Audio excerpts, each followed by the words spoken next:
Bonjour les badounettes de l'espace.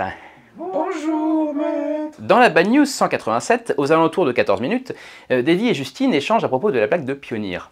Pour les chercheurs, le meilleur moyen de dire à des extraterrestres de venir sur Terre, c'est d'envoyer des photos de nous à poil en binaire.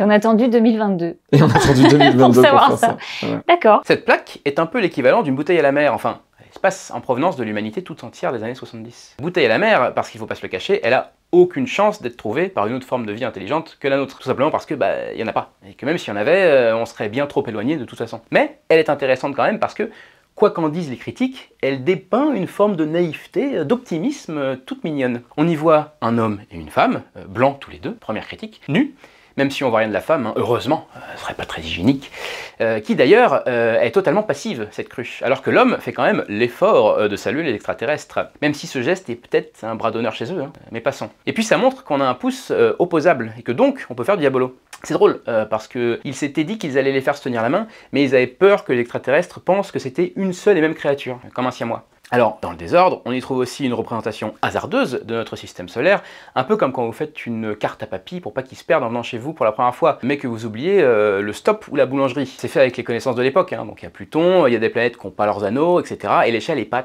trop respectée. Il y a bien le binaire dont parle Davy, mais ça aide moyen. Et on a aussi la position de notre soleil dans la galaxie, mais vite fait. C'est comme si tu disais, viens, c'est à Paris, non mais vers le milieu de Paris quoi, genre près du monument là. L'espèce d'altère, en haut à gauche, c'est une représentation schématique de la transition hyper fine de l'atome d'hydrogène. Même les scientifiques de l'époque ont critiqué la plaque parce que eux-mêmes pigeaient rien au symbole dessus. En gros, l'altère sert à donner une unité de mesure, qu'ils ne soient pas surpris qu'on dépasse pas les 2 mètres en venant. Et derrière, il y a le dessin de la sonde sur laquelle la plaque est posée, à l'échelle par rapport aux humains. Comme ça, encore une fois, ils savent s'ils peuvent venir nous marave ou pas. Elle est assez mal foutue et elle sert à rien, mais c'est mignon, il faut encourager les initiatives comme ça. Et vu comme elle est protégée des rayonnements et des poussières interstellaires, les gars de la NASA assurent qu'elle sera encore là, même après l'implosion de notre Soleil. Et donc de nous, de ce qu'il en restera quoi. Pour conclure, un truc que je dis souvent aux gamins, chaque étoile dans le ciel, c'est un soleil comme le nôtre. Et il y a plus d'étoiles dans le ciel que de grains de sable sur Terre.